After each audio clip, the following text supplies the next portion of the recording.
Okay, we are go. Hey, we are all systems go. Right. I was so excited this morning. I forgot my Vision Pro. Had to go back home, get it, come back in. But today I feel like this is an episode we've been waiting and teasing for a long time. Yes, and maybe unnecessarily wait. I don't know why we wait so long.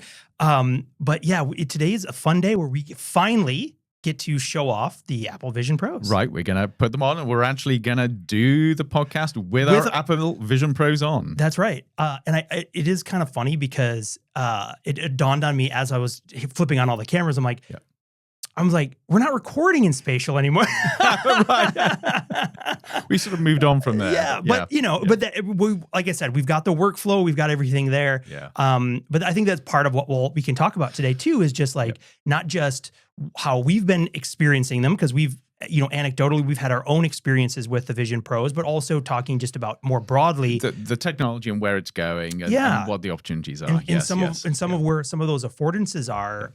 Because again, I think there's a big difference if we're looking at this as a, like a consumer product, like an iPhone or something like that, versus looking at this whole category and where that's kind of shifting and moving. Yeah. So this is definitely a podcast where watching the video will be more instructive than just listening. Although hopefully we'll be able to capture the whole feel of it. That's right.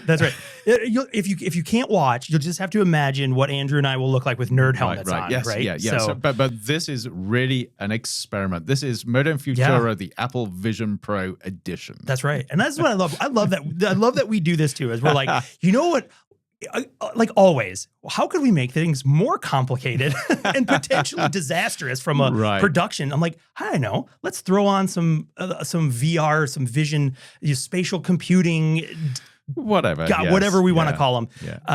But I think that'll be a lot of fun because, like I said, I think we've been teasing this because, and it's been interesting too because also the time was right. I think because also we have. Just recently, by the time from the date of recording, I think it's a week on from the Apple's announcement of the M5. Right, the new upgrade. Refresh. Yes. And in like many products, this happens where they're considered just refreshes, where the actual technology has not changed, other than usually just the processor. Because again, the original one that we have has the M2 processor in it, and of course they've now putting the M5 in. So you can't have a product on the shelf with an old processor that they have to keep making. It's kind of normal for those products to get that refresh. But I think, which we'll talk about too, is I think what we also learned a few things about the Vision Pro and some of its limitations and the way it's sort of handling some of the complexities just based on its update. Sure. So I think that's really cool. Okay. Are we just going to sort of dive in then? Yeah. Do the intro we can sort of don the headsets. I say we should because it's going to, because we're going to, we'll see how good of audio this makes of us, the time it's going to take us to put them on. We've got to work out how to not have that dead air. I'll just. Apologies ahead if you have those little sort of dead air spaces. That's right. Or, it's one of those things, people have told me my entire life that I talk too much. And I think this is what I was made for. This is the antidote. I can fill the gap, right? Just the nonstop talking. Okay, you're on. All right, so we'll take a break real quick, and then when you rejoin us, we'll introduce the show and we'll put our nerd helmets on. How about that? Sounds good. All right.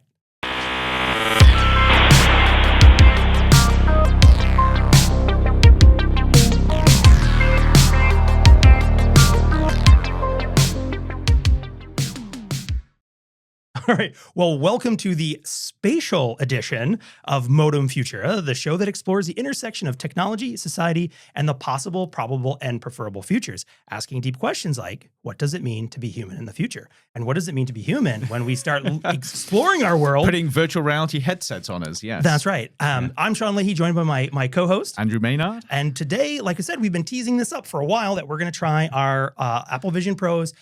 We've both been using them quite a bit independently for the last 18 months or so, yes. Yep. And one thing I will say too... And we should actually say, because I suspect there are many people who are listening to this thinking, what the heck is this? Yes. So we should say that the Apple Vision Pro is Apple's virtual reality headset. So you put it on and it effectively immerses you in a virtual sort of reality, but it's also got this thing called pass-through, so you can actually see the worlds it is around you on two internal video That's screens. Right. And that's a good point too. I actually made a note. I have some show notes here, and one of the things I had called out was being able to describe kind of what spatial computing is. Because so if you watch if you've seen the marketing, so either the websites or if you've seen like I haven't seen a television ad for the Vision Pro. Probably not. I don't know. I don't think I have either. There might be some. I don't know. There might be something. But if you've seen any of the hype or the productization around it, one thing that's very clear from Apple's communication aside is they never use the word VR headset. Yes. Like ever, right? Which is intentional. Yep. To try to set it apart from many other things. When you see a headset like this, you oftentimes think of that's the first thing you think of as VR headset. Yes. The Meta Quest used to be the Oculus Quest and things like that. The Oculus Rift, that was the tethered one. Did you ever have the tethered one? I did. Yeah. Yes. Yep. So kind of going back, 10 years or so, we had this reemergence. So VR headsets or some immersive headsets, the technology around that themselves is not new. It's been around for decades. Yeah, I mean, I want to say it's almost 30, since like the mid-90s. Longer than that. I mean, I remember going to exhibits with virtual reality back in the early 1990s. Yeah. So like 30 plus or minus years, depending on where we're going. But, and I remember hearing too of some of these early demos of these things that where they're basically attached to, like, at the time would have been like a Cray supercomputer or something, right? Yes. And it's like the umbilical. They're tethered, meaning you got a wire. The headset is physically wired to the computer, which we just lovingly refer to as an umbilical cord, right? So like but it would be suspended from the ceiling, so you don't get tangled up in it, because right away that was a challenge. So back in I would have said probably somewhere circa 2015 or so, the Oculus Rift and the Rift S were these, for the first time, very affordable consumer grade VR headsets that you could play games in, and they were, they actually worked quite well. But again, they were tethered, and so you'd have this terrible experience. There's all these. I remember there's one great game. It's called Robo Recall, and it was a real fun sort of like robot kind of shooting game kind of thing. But very quickly, you'd be like doing this thing. You're like, I'm caught in the cord. Yes. But then, of course, as the technology has come along, those VR headsets have moved into being able to do things wirelessly and also self-contained, meaning the computing is happening on the actual headset in the thing itself, that's on your head. Yes. Right, and not relying on a computer that you're connected to for that processing. So in that space, so that is kind of happening. I think when a lot of people think of these helmets, when the difference between, for example, like virtual reality versus the way that these devices are being positioned, which is spatial, is really about that pass through as well. So technically, like when you put these headsets on, you are completely covering up your actual eyesight. So if the device is on, you can't see anything. Right. It's just a black, staring into the black void of your soul or whatever, right? But then when the device is on, of course, it's got cameras which actually monitor your surroundings. Yes, I think, I want to say, I can look it up to verify, but I think it has 20 cameras. Maybe less than that, but there are a lot of cameras. A lot, 12, 20, something with a 2, but more than 2. But what it does too is, so like the environment that you see is a pass through of your actual physical environment versus other like experiences people may be familiar with, where you go into a complete virtualized rendered environment. And I would say that there is the other thing, which is augmented reality, where you will have something like glasses. So for instance, if you look at what Meta is doing with Ray-Ban, where you have glasses where it projects something onto your field of view, that is getting closer to augmented reality, where you have this blend of what you actually see with your eyes and a superposition of what's coming out of the process. And that's a key distinction, because with augmented reality, you can still see through whatever the layer is. It's just something that's layered upon your vision. But so Apple specifically called out. So when you see the things, it'll say the spatial computing device. So that raises the question. The first question for most people have is, what on earth is spatial computing?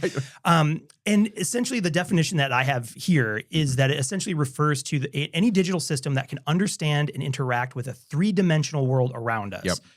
So it merges the physical and digital by mapping spaces using sensors, cameras, and AI or any sort of machine learning to let users essentially see, touch, and manipulate digital content as if it were in your physical world, right? So when you're on these things, and we will put these on and record internally, so you'll see us like grabbing stuff, whatever. Obviously, those things don't exist in this plane of existence, but it's still there. And what is fascinating about again, a device, and there's, other headset manufacturers are working in this space now too. I mean, Meta Quest is also doing work in this space. Samsung have just come out. Is it Samsung? Yes, yeah, Samsung has just released a very high-end, half the cost, I think, of the Vision Pro, which still I think retails in the US for $3,500. Something like that, yes. It's not cheap. Not cheap. And I think, it in itself is an experimental technology. Yes. Yeah, right. Yeah. But yeah, and so other people are working on this space as well. But the key difference from that, again, thinking about a VR thing, was that you were the VR. Go back to those tether days. Your headset had no idea where you were. Right. At best, you would even have to manually tell it how far off the floor you were. Right. Right. I know. So, I remember those days. Yeah. You'd enter and it's like, what's your height? And you're like, excuse me. You found out quickly there was a disadvantage when you kind of lied about your height. This is designed to be seamless. And you'll see, you'll put the headset on and it can work out sort of where you are, where you're looking, everything about your environment. So you don't have to think about it. You don't need to sort of pre-program it or anything. Yeah, absolutely. Yeah. And I think, again, I get excited about the category as well, because I think there's this really interesting potential mix between the spatial computing area, where we have devices that can sense the world around us. Again, when we were talking about the integration of AI elements and things like that, that is interesting. But also, I think I've mentioned this before, but the sort of like burning, I don't know if it's even secret, this burning interest in ambient computing, right? Where the environment, we basically hide the technology. And the environment, we can pick up our sort of cues from processing or decision making in more humanistic ways, like lights changing color, temperatures changing, textures. It's fully immersive. And more of a natural environment change, as opposed to like, the blinking red dot or something like that. That's right, yes. But And of course, the interesting thing is, that's what Apple are trying to emulate with this. And I think this is part of the discussion, because you put it on and it feels like you're still in the physical world, but that's a physical world that can be digitally manipulated. So now you are immersed in a computing environment, hence the spatial computing. And we've talked before. We were even talking, I think yesterday we recorded that special, we did a special Halloween episode, which I hope everyone listened to. But where we were talking about, can you trust what you're seeing between, but this is leaning directly into that, right? Like that's exactly it. Yes. There's no, you're not being fooled by it. Like, and very quickly, this is the digital mirror. That's right. Right. And how do you see yourself? What would be, now here's speaking of, I didn't even think about this when we were talking about that. So if you haven't heard it, go back and it's our Halloween little Futures Improv special. But the Futures mirror of what would happen if you look into a mirror while wearing the Vision Pro, like the nested levels gets a little meta on multiple levels. Yeah. So we're going to don these. So we ought to do this one at a time, because while we're actually doing it, everything is going to go silent. So I don't know whether you want to start unpacking yours, because you've got the fancy case. So one thing I will know. So have you? I do want to ask this, and you can maybe put yours on while I ask you. Okay. Because they'll still be able to hear you. I'm going to do that. Have you traveled with yours much? I have traveled about once with it. Yes, because I know you've had experiences. Yeah. Here. So the question is Sean that guy? The answer is yes. I am that guy. I have taken it onto an airplane. The longest flight I used my Vision Pro on was a transatlantic flight from Phoenix all the way to, it was thankfully a direct flight from Phoenix to Paris. Right. And so it was about an 11-hour flight-ish, something like that. And the Vision Pro, it was amazing to have. But I will say there are some very just basic challenges with traveling with a Vision Pro. And that is just the size. Well, one, the expense. So it's like, being very cautious about the delicate. I don't want to smash it. What are you going to do with it? Yes. Right. But also the bulk of, that little case, while the case feels great in your hand and it has it feels almost like an astronaut, like spacesuit to me. Like it has this real. That's your oxygen supply. Yes. Like there's something, of course, just the pinnacle of Apple design with this stuff is even the box, the case that you get feels special and cool, right? But it's $200. I know. Hey, no one said that feeling comes cheap, being an astronaut. Yeah, right. Probably, but the biggest downside I've had with it is just its size. Right. So like that does not fit into a backpack. Yes. Yeah. Well, at all. Yep. And so that has been sort of a challenge. But again, what I loved about being able to travel with this thing is anywhere you go. And again, when we turn things on and we turn our recordings on the inside, so we'll be able to mix that into the finished video, you can see it. Again, you can bring a unlimited sort of personalized digital workspace with you. Right. So, right. When you're sitting in row, like, 14G, well, 14, that's way too far the front, right. 48G or whatever it is in the back. Bathroom seats. Yeah, that's right. And you've got because I used to try to work with my laptop and I can't do that anymore. The seats are too close. I can't get in the clamshell. Yep. This was amazing because I was literally connected, because one of the things you can do is you can connect your computer. And you have a full wraparound screen. And I don't think we're going to be able to show this because you don't want to show the whole world what's on your laptop, but it really feels like you've got about sort of 6 monitors in front of you, just spread out in front of you. No, it's wonderful. And so what I was able to do is connect my computer to my Vision Pro, have the lid almost closed, just big enough for me to get my fingers into the keyboard, because I didn't need to look at the screen. Yes, because it's all in front of you. It was all in front of me, and you couldn't. There is a virtual keyboard, but that's that's where you want to type in like a word. That's okay, but like to actually like type is not okay. Yeah. But all right, so I'm gonna take off my headphones and put my Vision Pro on. Okay, right. And Andrew, if you maybe one thing I'd be curious while I'm doing that, if you I'll ask you this question. Okay. Where do you find that you spend the most amount of time using your actual headset itself? So really good question, really important. And I will actually go back to when I used to use the Meta Quest headset. So this is sort of the precursor, which really is sort of fully immersive. And like many people, I ended up using it more for games than anything else. It didn't really seem to be much use for anything other than sort of playing sort of half a dozen games. The Apple Vision Pro has been completely different. I actually see no point when I put it on in terms of playing games. Where it comes, it's 2 things. In fact, actually, I'll add 3 things to that. One is as a work environment. Yeah. So you mentioned the virtual screen. I find I can work in this for hours at a time, and it is amazing when you've got these screens in front of you. You can work in a way that you simply cannot do with physical monitors in front of you. So I find it an incredibly conducive work environment. And of course, you can do various things like you can, if this video is working at the moment, and I'm not quite sure whether it's working or not, but you can see it looks like I'm in the office. I can sort of see Sean, I can see the kit here, but you can sort of blank all that out so you can put yourself in somewhere that is really sort of very pleasant. So but actually, again, if this is sort of working, I can't remember where I am now. But you can see, Sean has gone. The room has gone. I mean, this sort of beautiful sort of serene space on the top of a mountain somewhere. I wish I could remember where it was. So you can actually isolate yourself, and that's actually very nice for when you're working. Yeah. But then the other things are obviously sort of watching sort of video, immersive video is a groundbreaking experience, and something that you really cannot experience unless you put one of these headsets on, where it's not only 3-dimensional, but it feels physically as if you're there. But then just looking at photos, and then this sounds really trivial, but anybody who has had an iPhone for the last decade or so has been able to take panoramic photos, but you've never had any way to actually view them. In the headset, you can now look at these panoramic photos, and it literally looks as if you're there at that point when you were taking the photos.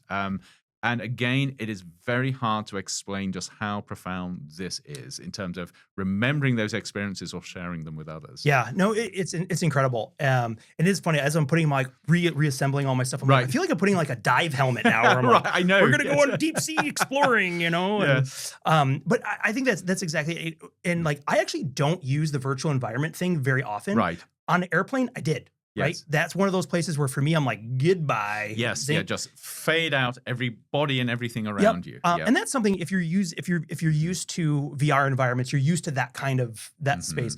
But yeah, it is one of those things. I find it so fascinating that you can bring the workspace that you create. You can just bring it with you as you kind of literally go anywhere. Right. Yes. And again, for travel, and I think I've shared this before, I use my Vision Pro, almost daily. There are some days where I don't, but, but for the most part, I use it daily. For example, last night I watched the season finale of Slow Horses, and the best way possible. It is 5 feet from me and like 15 feet wide. So this is where we differ, because I find when I'm watching sort of movies or TV shows like that, because my head isn't moving, the weight of it just sort of comes down. Oh, so interesting. I'm fine when I'm working, because I'm active. Your neck is engaged. But watching stuff, I'd far rather actually have a physical screen in front of me. Oh, see, that's interesting because, and I do wonder. So I'm looking at, also what was new with Apple's kind of refresh of the Vision Pro. It was also they introduced a new strap. Right. So the strap that I can kind of turn my head. You can kind of see it has this like the knit strap. It's like the fancy soft knit one. Yep. But if you only wear that one for an extended period of time, it puts the weight kind of very on your brow, on your nose. And we have to say this is heavy. It is. You notice you're wearing it. Yes. Yeah. Yep. Everyone notices you're wearing it. Well, yeah. Not just you. Yes. Oh my gosh. It is, it's really interesting, in that sense, but cause it is, it's wild, but also, so what the strap so they came out with a new strap that's the same knit, but also comes across your head. That's right. Yes. Cause again, I think for photos, which we don't have yet because we're not rich. No. But I have a strap. Right. We actually both have these sort of third-party straps. Yeah. So I bought it's a Belkin third party. And it's funny because it actually looks like a 3D printed buckle. But for me, that was game changer because it took the weight off just enough where I can, so for me, like I literally will watch movies, TV. I can sit in it for so long when I take it off. We might have to have an offline conversation about your personal life. Sean living in his own little world. That's right. He doesn't even realize he has a wife and kids anymore. That's right. The night it's always at night and the house is quiet. Right. But also it's like, again, I've got 2 small kids and I'm like, you know what? But you can just tune them out now. Or the mess. You could be like, this isn't real. This isn't real. I live in a clean house, This is actually the reality of spatial computing. You just sort of turn the dial and everything disappears. That's it. Yes. Yep. So yeah, it's quite entertaining. So I'm turning on my spatial, or not my spatial, but my screen record, and it is interesting. So when you are, so right now, again, we'll find out in post if this actually works. We are actually recording because there's nothing to tell you. No, when you first turn it on, you get this little green. If you use other Apple products, there's always like a green icon when something, or a little green dot that is telling you an app is using video. Right. Yellow is microphone. The green dot is for a video, and you see that momentarily, but it fades away. Right. And so now it's like, well, I trust that it's still recording. Right. But so if this works, and again, if not, hey, this won't be spliced in. But again, you're seeing my view. So you can see Andrew, and I've got our show notes pulled up in this giant. So this is just a Pages document, like I would. Okay, right. And So you've got everything up there. And the nice thing about this too is, unlike what I often have to do on my laptop is like squint and pull it larger for me, it is at a beautiful resolution, just kind of hovering over there. It doesn't, no eye strain. It's very fluid and easy to use. And if you're looking, on my screen, what I'm looking at, that was a definition of spatial computing right there. Right. And so, so you can see here, and in proof, I do actually prepare for these episodes, if you can believe it. Now, whether we use these at all, that's the different story. Okay, this is where actually you'll discover it's not recording, so we will still not believe you. That's right. You'll never see. And the beautiful thing is here is I can just close my laptop down too, because that's all I was using my laptop for, was for those notes. Okay, right. Which I don't even need. Now you've got them right in front of you. I got them right in front of me. Yeah. And of course, and one of the new things with the suite of 26 OS releases, so Vision OS, there's iOS 26 and iPad, is the addition of these things called widgets. Yes. So before you could have all these different windows kind of floating, and you could, you could add different things. Like I'll grab the music app here, which again, if you're watching, you'll get a glimpse into. And these are things that you can put on the wall. So, Yeah. so again, if you can see the video, you can see in mine, I've actually got a window here, and I'm going to stand up. This may not work, but if it does, it actually looks like I'm looking out of the window. Yeah, go do so that. if I go and do that, Just watch your headset, your headphones. You can kind of see it.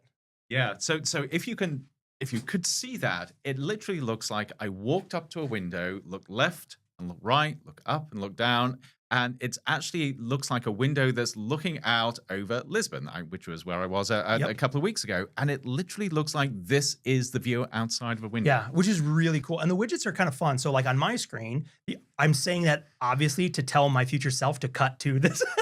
So if you look at from my perspective, right. I just on the wall as we're sitting here, sort of building this sort of command center of podcasting studio.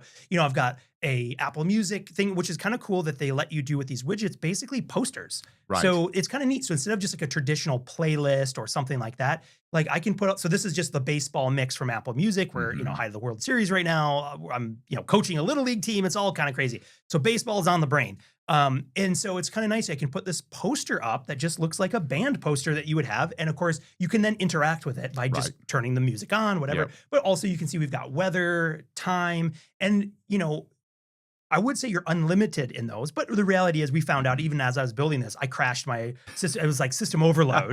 But that is one of the things that I think is also, you know, kind of interesting about that we learned with the new M5 update was also kind of because, you know, of course, when there's an update, it's now it can do this better, this more, this better. And so you also learn a little things I think are pretty interesting. And one of them that I wanted to talk about was kind of like the technological perspective of the foveated rendering.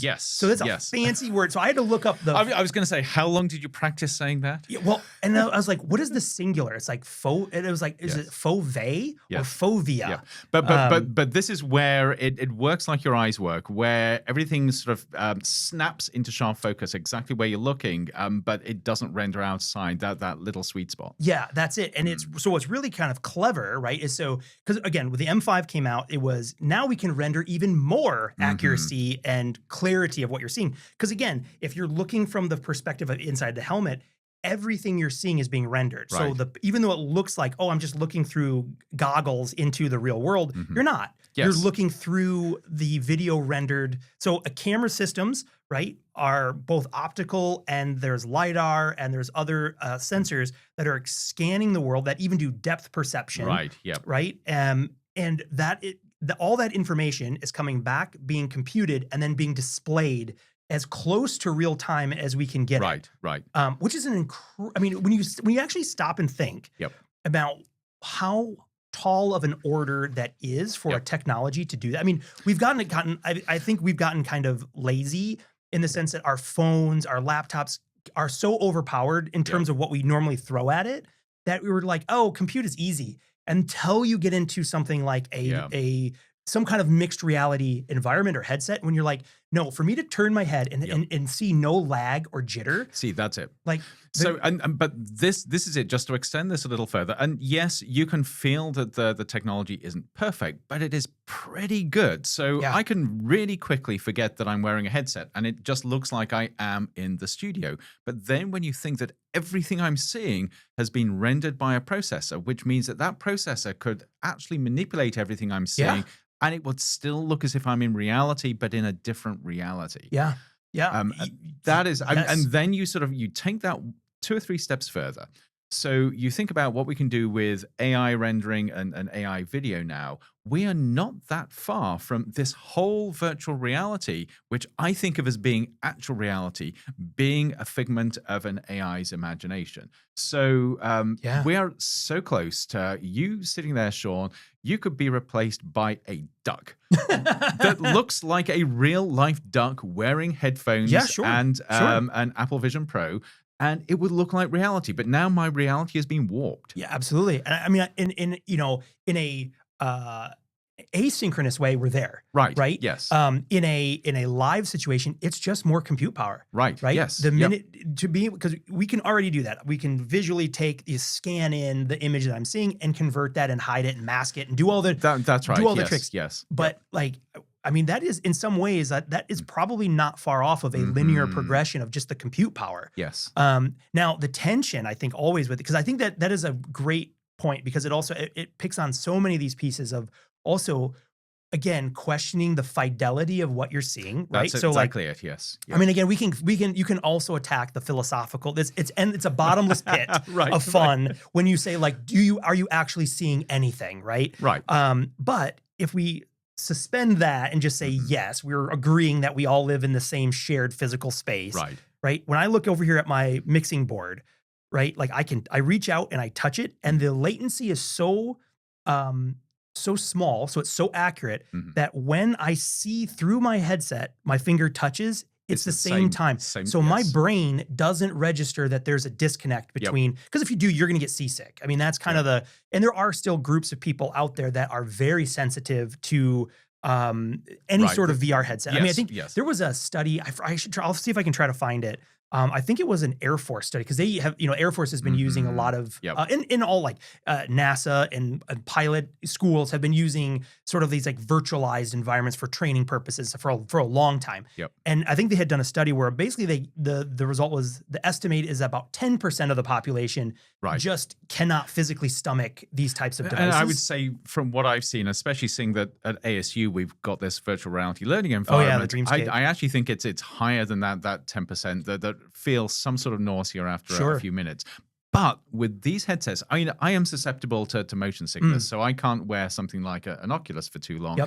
I do not get that with these headsets. I mean, the latency is so low, and the responsiveness to your physical environment so good with the Apple Vision Pro that I can wear it for hours and not have that sense. Yeah, no, it's incredible. And I'm like, while you're talking, I'm going to pull up a Safari window with the Apple Vision Pro, because I'm curious about the newest like rundown of these things. But that's exactly it. I mean, so your brain, and again, for some people, any sort of latency, they're very susceptible to it. Even in the Apple Vision Pro, your eyes are only like an inch or so away from the actual display, right? So, and there are times, even for me, I think I was telling you, when I boot when you first put your headset on and it gives you like, just like your iPhone, it's like passcode, right? And then it does like the little so instead of like the fingerprint, it does an iris check, right? It's an iris scan, isn't it? Yes. And sometimes those are so close that I'm like, my eyes go crossed, But it's interesting because you can actually, when that's happening, you can actually see the UI adjust and actually pull it back for a second. Because, we talked about the number of cameras, and I need to find out exactly how many are in there. But one of the other pieces that's interesting is there are also many cameras pointed in onto that's right, yes. So all of these, because the other thing we haven't mentioned yet is how you actually navigate the UI as you're doing it. You'll notice we're not holding controllers. We're just making weird sort of gestures with our hands. Yeah, and sometimes you see us do this, right?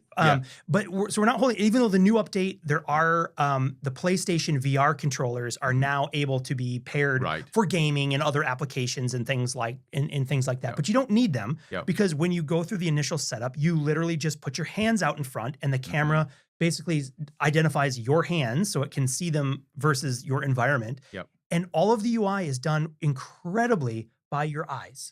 So your eyes, what you're actually looking at, and it's incredibly intuitive where like, even for people who will have, sort of try these things, like who have never worn any sort of device, is incredible at how just instantaneously you like. Well, for most people, not all people. Sure, of course. I've given this to guests who are sort of looking at their hands and saying, well, what do you do? And to me, it's intuitive. You turn your hand, you pinch, you move, just like you would a physical thing. And it's, for some people, it is actually surprisingly hard to get, but then others just get it immediately. Immediately. And it's kind of one of those, like, for me, I still remember the first time, I think I was your headset I tried on for the first time.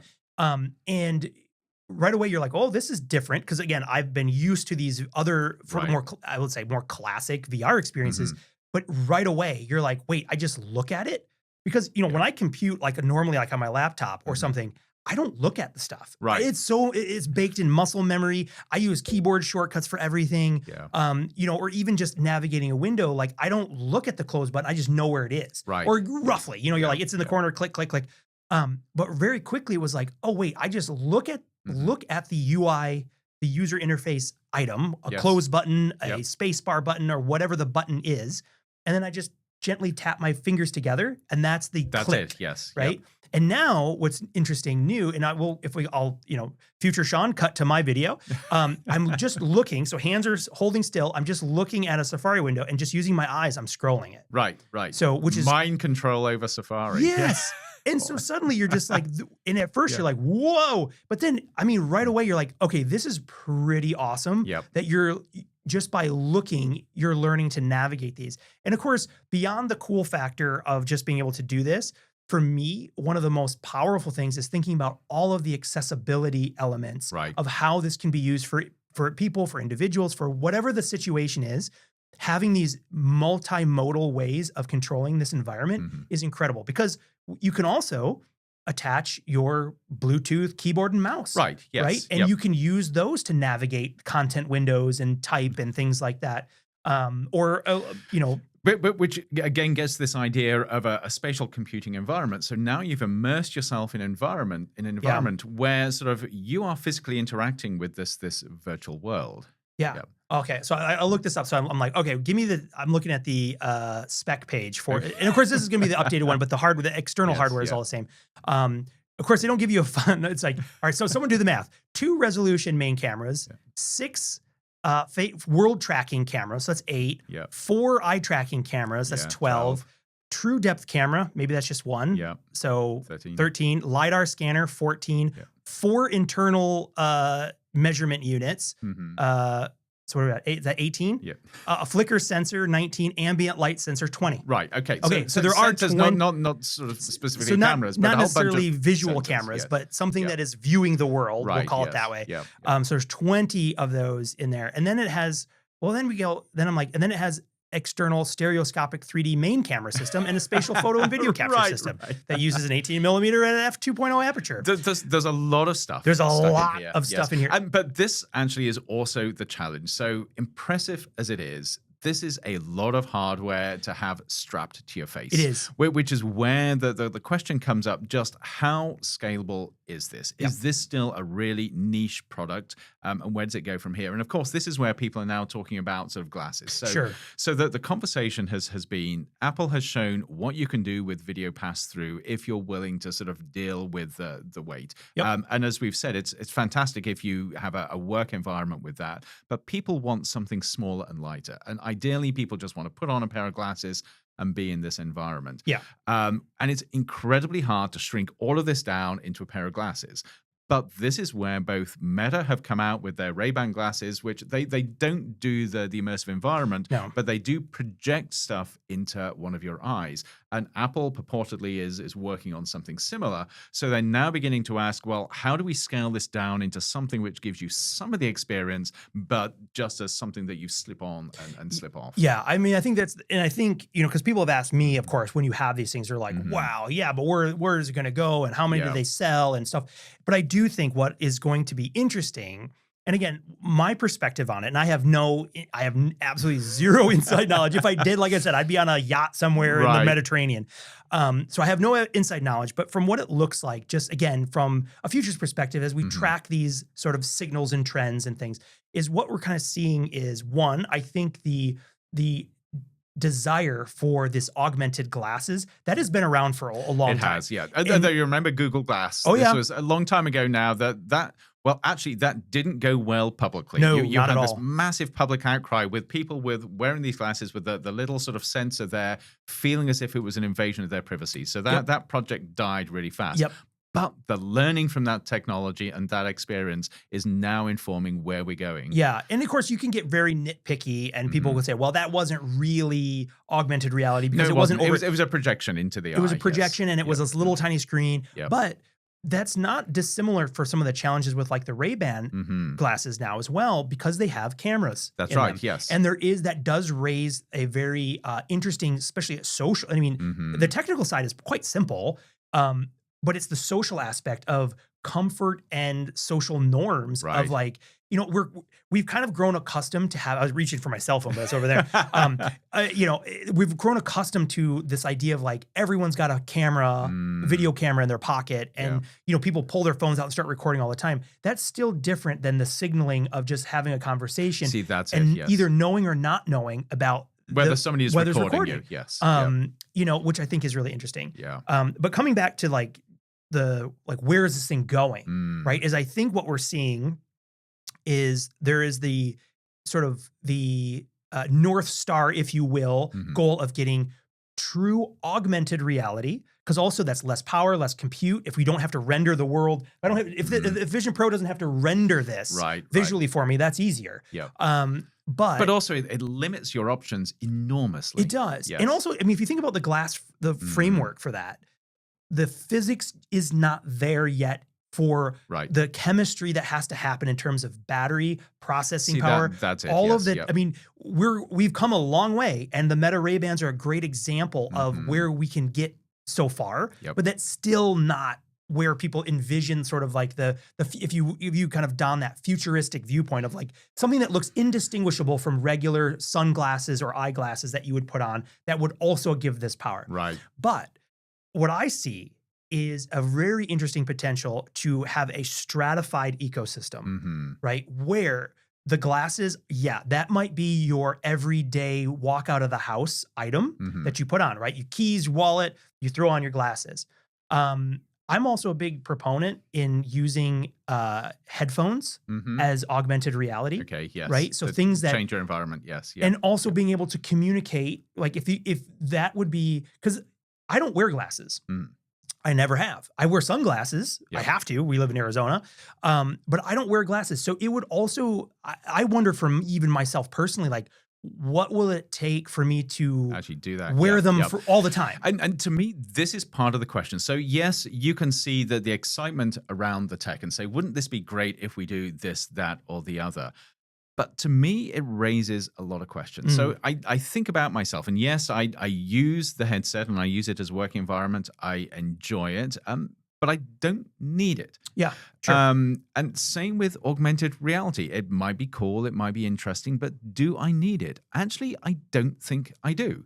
And I think that we have to think critically about sort of where are we being sold something where we're told that this is going to be life-changing versus how do we have the discernment to decide actually what do we need or what don't we need? Yeah, no, very true. Does it bring joy to us? Does it sort of enhance our ability to create value? Or is it just something that we're being sold? Yeah, well, and that's always the question when there's a new tech, right? Is is this solving a problem? Like it's a solution to a problem that nobody has. Right, yes, right? Yeah. And of course, the counter argument is that we're incredibly creative and innovative beings. So if we do have something new, somebody is going to find some way of using it that creates value. Yeah, absolutely. And, you know, and again, the way I see this perhaps playing out over time is this stratified layer of you've got the glasses for the lightweight everyday. You have headphones for another audio. Because again, do you prefer having interaction with your world via visual or audio? Can I just ask you, do you wear the headphones around as a all the time? Calls? Yes, I wear them.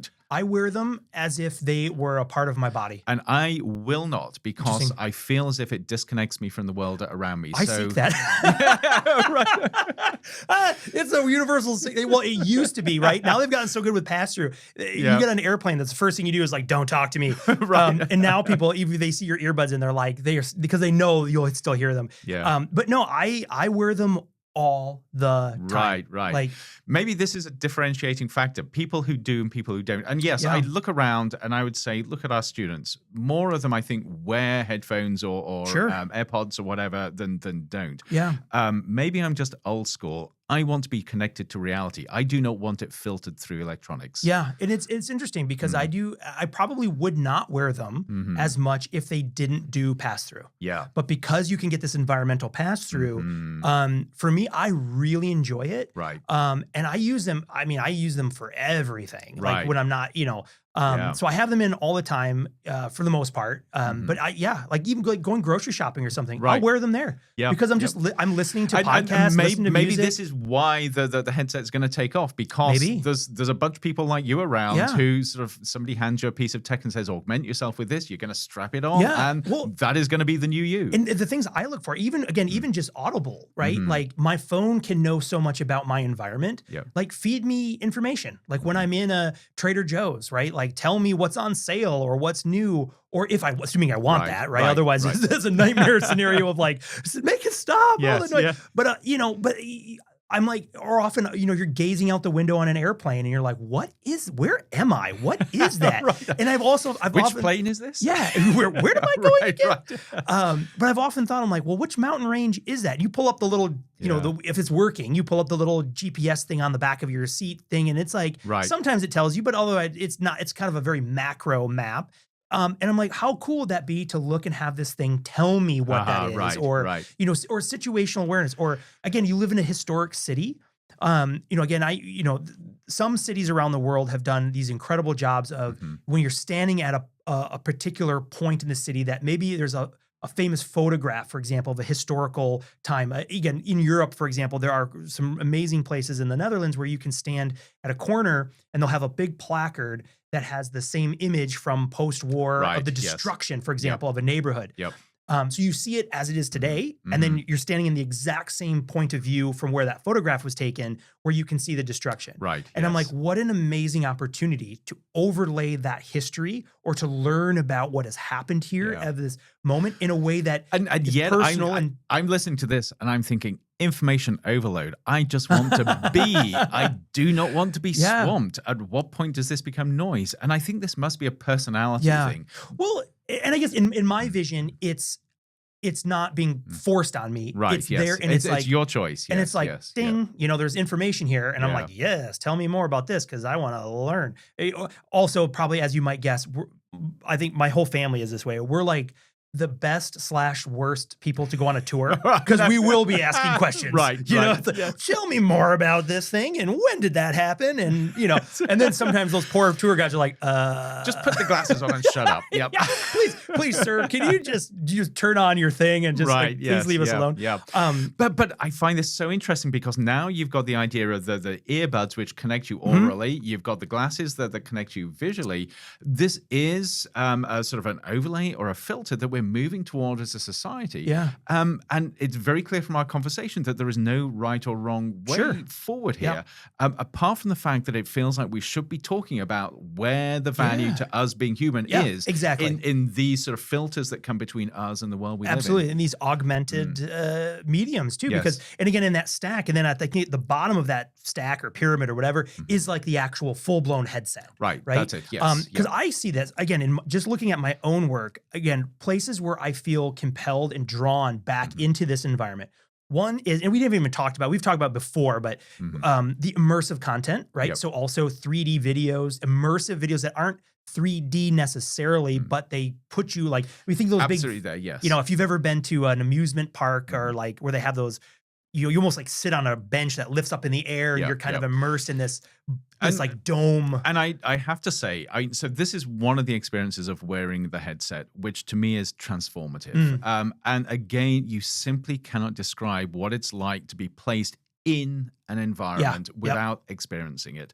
And so now Apple have got a number of these immersive videos, and the experience is quite unbelievable. Yeah, absolutely. And just the power, again, this power of being able to put you, the viewer. And these have the power to change you. Absolutely. Yes. I mean, because it's not, and again, this is one of the places where Apple can flex their capabilities, both in terms of, because of Apple TV, they have a lot of production of, stuff that they can get access to places and people that otherwise would be difficult. Yep. And also, if you ever have this experience, you'll understand my deep need and desire for a black magic. right. So so we can reproduce this for other people. Exactly. So you can have the transformative experience of being in the studio with us. You will never be the same again. Someone just donate a $30,000 camera to us and you can sit right here. Right. But I think what's really cool about, again, that experience is the transformative nature of being able to take someone, we were joking before about the memory donors, right?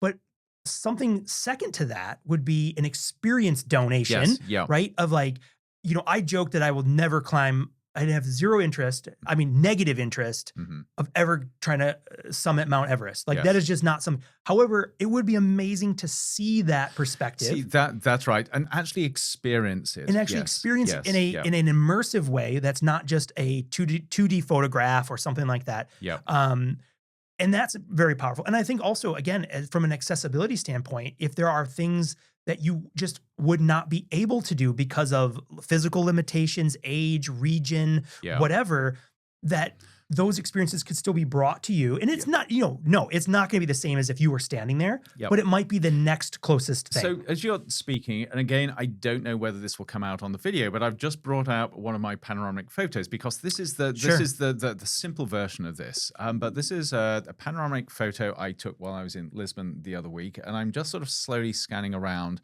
And to me, it allows me to...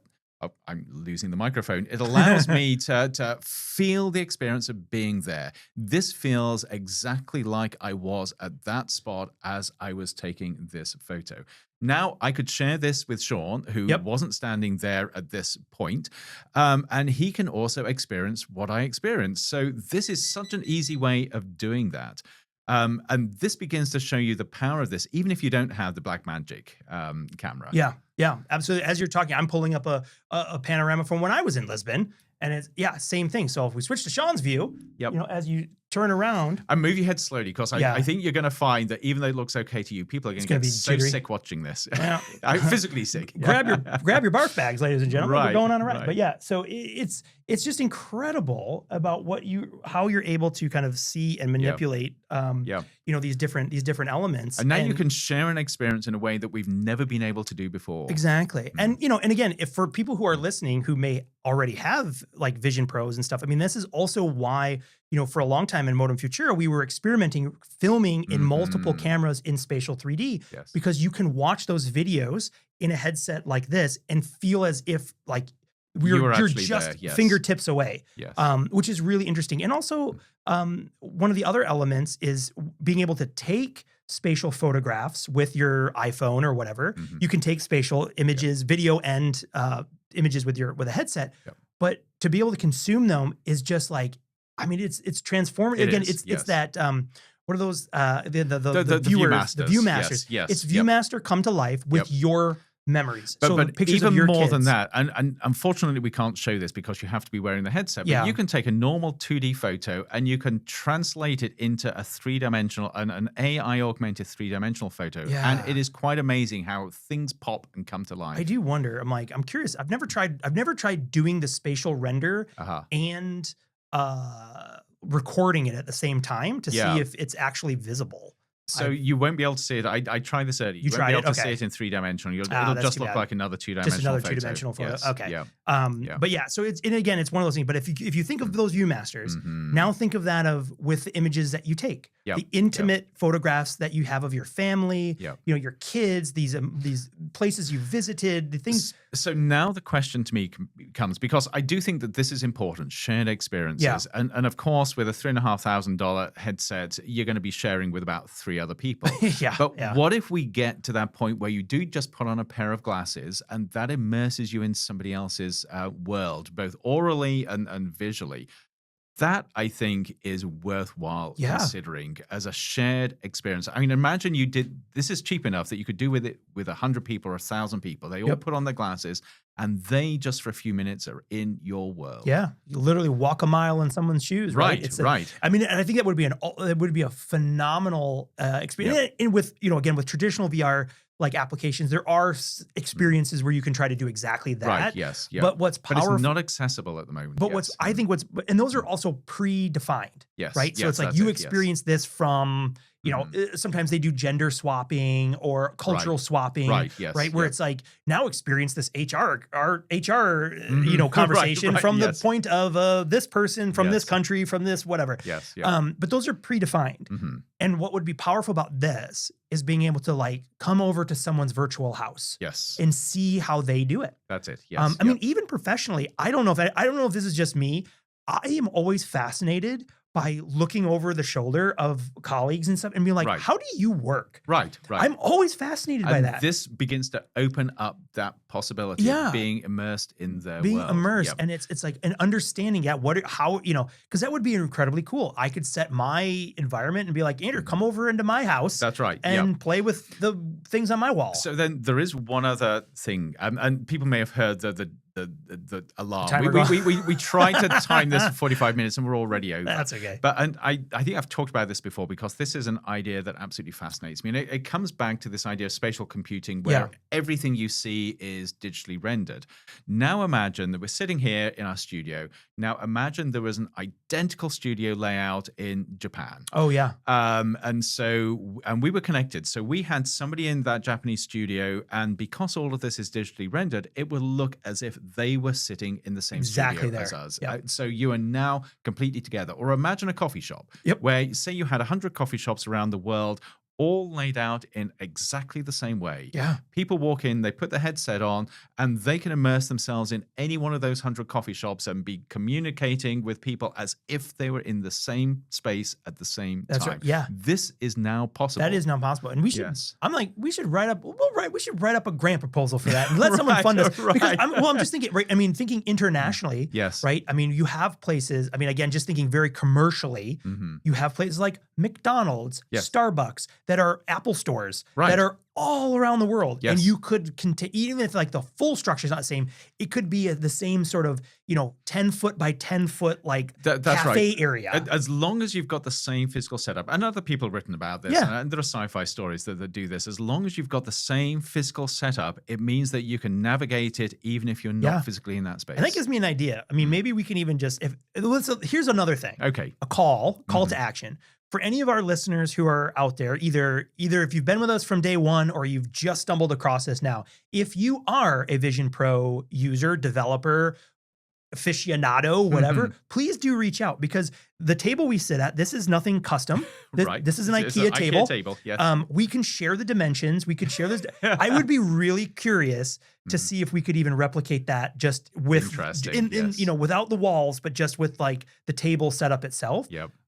Because I do think that is one of these pieces. And, you and I, Andrew and I, we have this, when we're both at home and we're like, hey, you want to jump on a call? We'll use FaceTime, which, yes. Right? So we go to these headsets.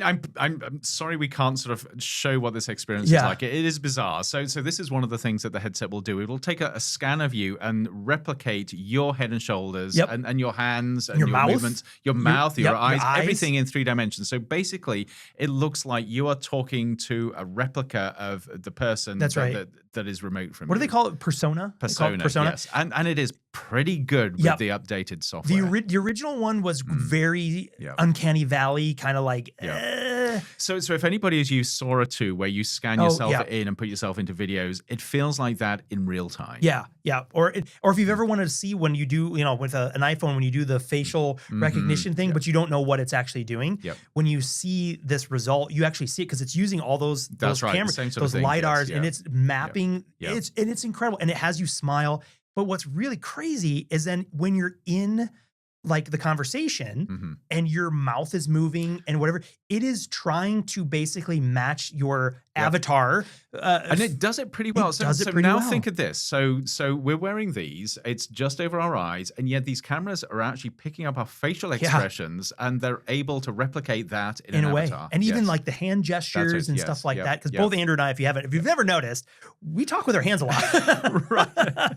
I've accidentally whacked an X number of people, and this brings us actually back to spatial computing. The idea that as soon as you're immersed in this 3D digital environment, everything in that environment becomes something that is manipulatable digitally and you can actually interact with and engage with in ways that far surpass just the simplistic stuff we've been doing in the past with virtual reality. Absolutely. And I think, again, and maybe as a way of kind of like, I think we could go on for a long time. We could, and we probably should come back when if we want to dive deeper into maybe one particular area, because there's so much that we haven't, there's so much other potential to even talk about in terms of, again, where you can probably sense it, where we tend to get really excited as we think about, I mean, again, amazing devices as a technological showcase. I mean, it's still, even though Samsung has just released their high-end version, which I think is like $1,800, it has a lot of great technology in it as well. Still to this date, no consumer grade headset can compete with the amount of technology that is in these headsets.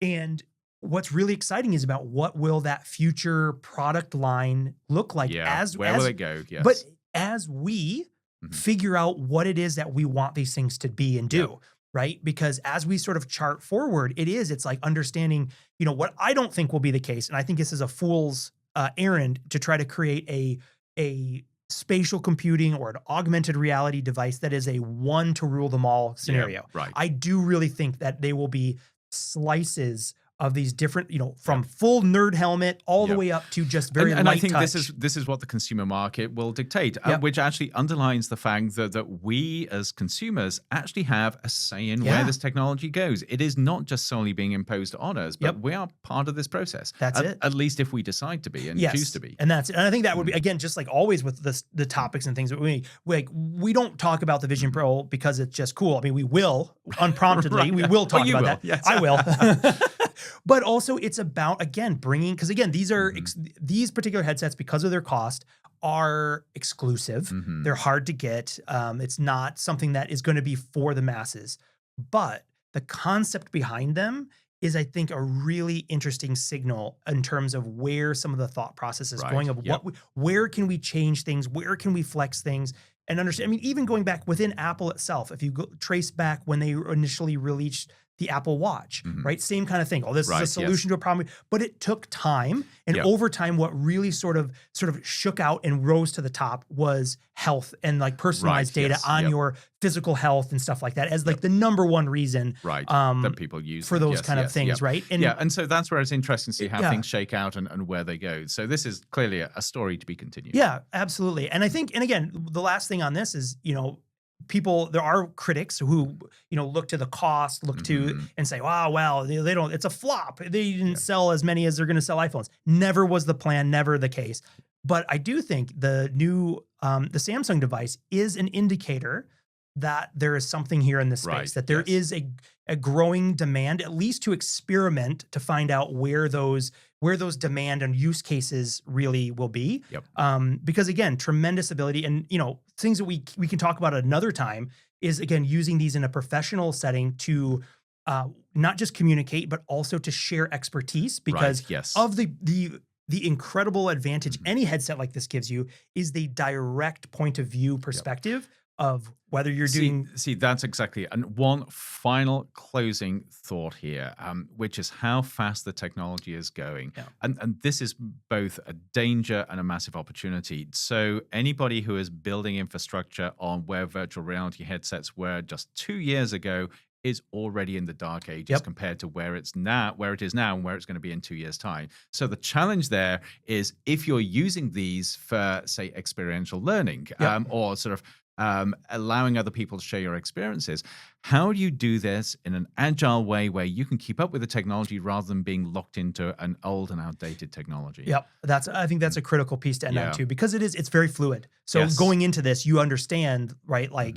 even these headsets, as an example, they're expensive and they will be obsoleted, made obsolete, whatever. They will be out of date before you probably feel like, if you, from a consumer perspective, before you feel like you got your $3,500 worth. Right. But again, like I said, you can have the largest TV screen in the world. Early adopters come in. That's right, exactly. That role is to be a pathfinder. That's right. Yes. So I guess that's it. Modem, Futura, Pathfinder. That's right. We always have been. I feel like the Pathfinder on the internet. But yeah, no. So this is amazing, Andrew. Thank you. This has been so fun to do, and a long awaited opportunity for us to do this. And I was pleased. This was super easy to wear the headset and wear all the. It works really well. You get very comfortable in this. And I was saying, if this wasn't I mean, perhaps we're depriving our audience of seeing our lovely faces from the whole thing. And even better, because when things get tedious, I just press this little button and you disappear. And then no Sean, no studio, beautiful moon on top of a mountain. I go to Bali. That's the one I do, is the Bali one. That's the tropical. But yes, amazing. So again, we'll put some of I'll put some of the links and things that we mentioned, of course, in the show notes.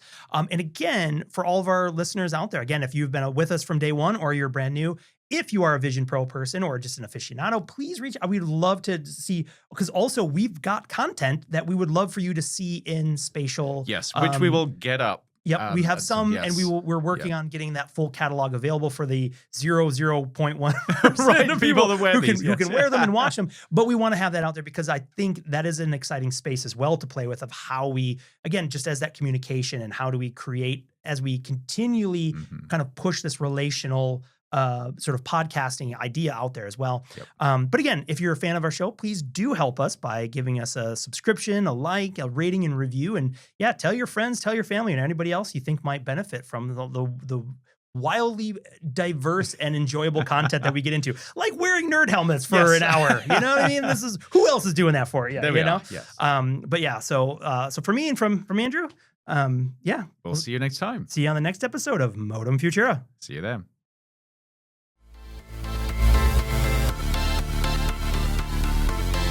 End transmission.